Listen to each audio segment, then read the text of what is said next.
Greetings smartwatch fans! So, babalikan ulit natin ang Huawei Band 10.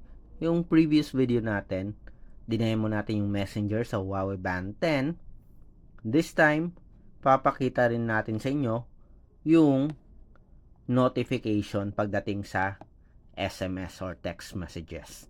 So, magpapadala tayo ng text sa ating Huawei Band 10 or sa ating phone kung saan nakakonek ang Huawei Band 10 and titingnan natin kung ano yung magiging results.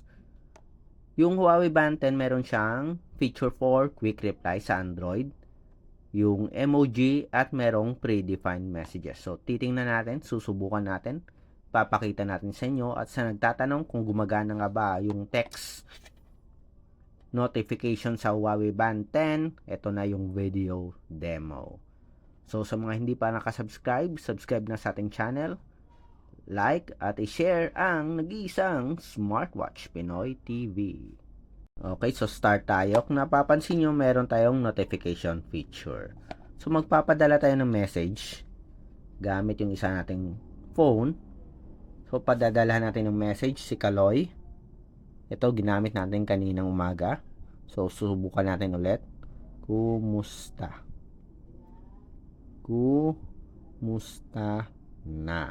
Yan. Tingnan natin kung makaka-receive tayo sa Huawei Band 10. Text natin. Makaka-receive ba tayo? Ayun. So, meron tayong message dito from Chloe. At may option para tayo mag-reply ng emoji.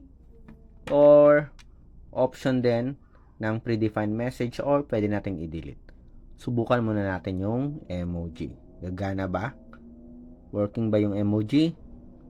Ayun. So, working siya. Send ulit tayo. Chloe, asan ka na?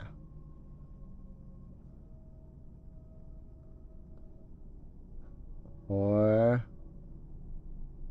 nasaan ka? Yan. Send natin yung message. Wait lang natin. Ayun. Patala tayo ng predefined message. See you soon. Tingnan natin. Ayun. So, nakaka-receive tayo ng reply from Huawei Band 10. Yung demo natin is all about SMS or text messages. So, working po yung text or SMS messages sa ating Huawei Band 10. So, kung balak nyong bumili and gusto nyong magkaroon ng quick reply, gumagana po yung quick reply sa ating Android smartphone. Kung pagkakaalam ko, hindi po siya available sa ating iPhone. Android smartphone lamang yung quick reply. So, sa mga nagtatanong, ito na yung video for SMS or quick reply notifications sa ating Huawei Band 10. So, sa mga hindi pa nakasubscribe, again, support our channel. Subscribe na sa ating nag-iisang Smartwatch Pinoy TV.